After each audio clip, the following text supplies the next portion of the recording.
been publicly reported. That's really all we have at this point. So, and I can't talk about active litigation, unfortunately. So, you could, but as things are filed, of course, those will be publicly accessible. Do you have attorneys that are going to handle that, or are you bringing in somebody from the outside, and who would that be? We have a mix of, what we've been doing all along with all the litigation that's been flying this year is we have a mix of in-house and outside counsel. Plus the Attorney General is also representing us in a number of these things. So there's been a great team. I have to say the attorneys, I'm just going to give a shout out to the legal team in the Department of State who have been really put to work this year, and they are amazing. So Tim and Kat and team, thank you. But we also have tremendous teams of outside counsel who have been involved in all of this. And as the governor said, we will make sure that every vote is counted. Every eligible voter has the right to cast their vote. So how many counties are handling ballots that are coming in Tuesday, Thursday, Friday? How are they handling that? And is each county setting them aside? How is each county doing it? So you can go online to see our guidance, and then last night we also gave sort of more technical guidance to the counties, which we can forward to you. It lays out the process. So you're talking about the late arriving ballots. So everything's going to be segregated. I'm not sure if you were here yesterday, but all those ballots will be segregated, but they will be counted, and the counties have been given detailed instructions, which again you could find in those guidances to walk them through how to segregate those races, those ballots. Sorry. Can you talk about the order in which those things will be counted? I mean, is that a county by county decision? Can we expect to see those numbers being already reflected, or is that something they would get to later in the process? Yeah, they'll get to, so basically it's going to depend, right? There are some counties that are already done counting their mail-in ballots received before 8 p.m., so those are going to start sooner, but they won't be reflected on the website. They won't be like intermingled in the website as you see it now. They will be segregated. So, but it is going to vary from county to county when they start because they're working on the other ones first. How it will be reflected on the website, though? I'm unclear on that. Well, I think stay tuned on that. Yes. So on those segregated ballots, there were 500,000 ballots issued that hadn't been cast as of yesterday. I'm sorry, can you repeat the question? Sorry, there were 500,000 mail ballots issued that hadn't been cast as of yesterday.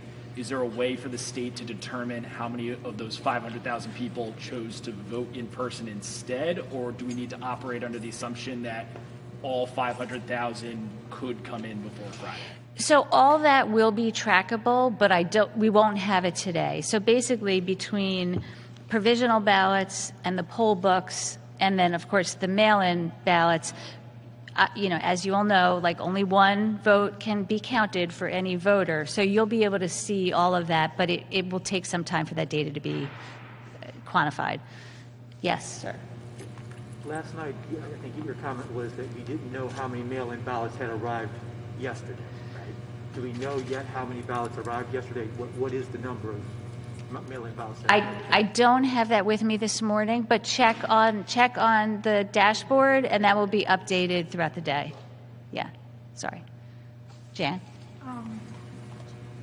Representative Benninghoff keeps raising this point about how ballots that arrived yesterday that can still be counted may not have a legible postmark on them, and raising questions about whether or not they should be counted or not. And he said it's because of the prepaid envelopes that the state provided. I was wondering if you could speak to that. Sure. So I'm not sure, he may be confusing. So anything that arrived yesterday, it doesn't matter whether it's postmarked or not. Anything that arrived yesterday is a valid vote. That's what Pennsylvania law has always been, right? So talking about the late arriving ballots.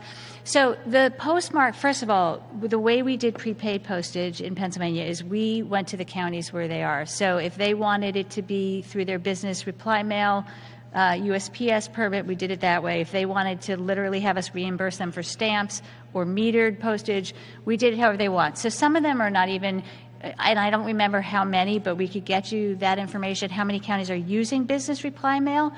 But those are still postmarked. They have timing marks, they are date stamped, they are still trackable by date. So it's a tiny fraction of any of those things, whether it's business reply mail or regular mail. I mean, we've all had that situation where you get a letter and it's not postmarked. it's rare, right? Same for business reply mail. They do what's called a timing mark, so that's just, it's not accurate. They're all stamped. No mark on it. If it is one of those rare occasions, would it be counted?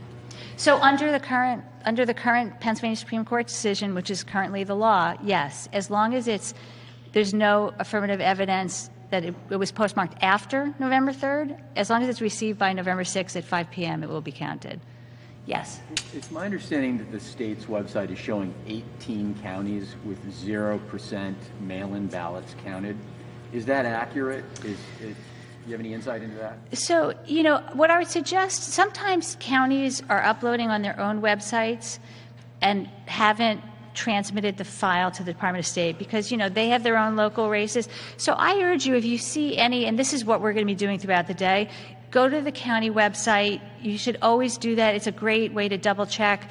But we're going to be following up with all those counties to say, hey, make sure you get us the files. Some of them, this year, because for the first time, we had a website that was going to itemize the mail-in ballots from the in-person ballots from the provisionals. Some of the counties, when they uploaded the results, it merged the two types into one, and that was just, they formatted it wrong. So we're working through that to make sure that the actual attribution of those ballots are right.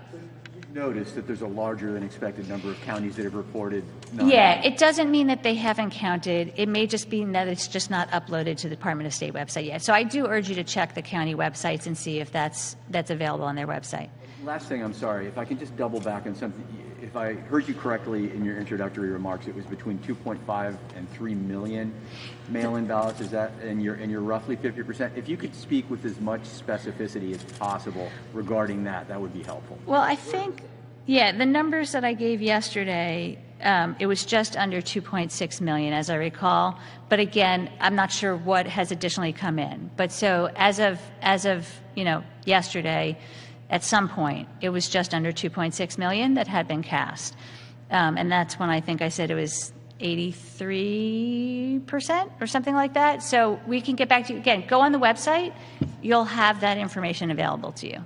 I just don't have it in my fingertips today. Okay. Yes.